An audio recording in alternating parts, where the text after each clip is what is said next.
All right, everyone, I will leave you with 5 key takeaways, and just keep them in mind when you're preparing. Number 1, no matter what you do, designing the front end or the back end, always keep the needs of your user first.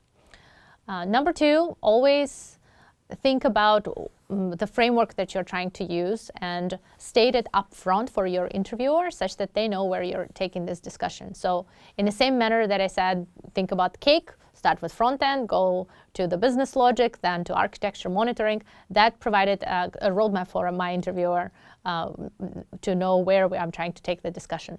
Number 3, remember, study up a little bit on most common tech functions that are out there. For example, knowing how MapReduce works, knowing how search works, knowing how say Twitter feed works or Facebook newsfeed works, are all the things that will help you prepare for your technical interview.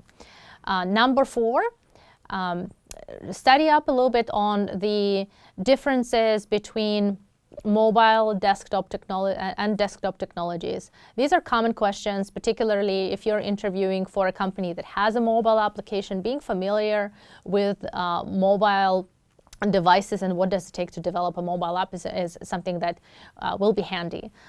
Number 5, especially if you know what the company is producing. For example, if you're interviewing with Facebook or interviewing with Google or interviewing for a startup that is designing perhaps self-driving car or something like that, studying up on their technologies or understanding how key components of their tech works is also something that will help you prepare for your technical interview.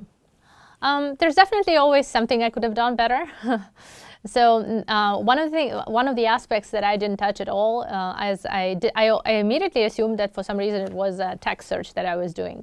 There are many types of search that are available around today, and I could have done visual search or maybe a picture search or voice search. Any of those things could have been an avenue to take this question to. So I didn't do it, so that's something I could have inquired from the interviewer. Number 2, I did not really talk about different ways to structure the search query to be a little bit more intelligent. For example, I didn't specify any kind of mapping between the entities. For example, when I talked about the pajama, I didn't say, okay, is it a red color? Is it for the evening? Is this summer? Is that flannel? Things like that.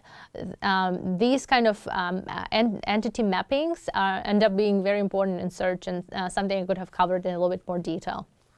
Lastly, number 3, I could have touched a little bit on the differences between the Android and Apple devices, or at least talked about how I would develop an app that would work across all the devices. It does matter in mobile application development, and would have informed how I built the application for Android versus Apple versus like just a multi-platform. All right, everyone. Thank you so much for watching. I hope you learned something useful today. And I highly recommend that you take Udacity Product Management Nano Degree Program. To learn more about Udacity Product Management Nano Degree Program, click on the link below. Ciao!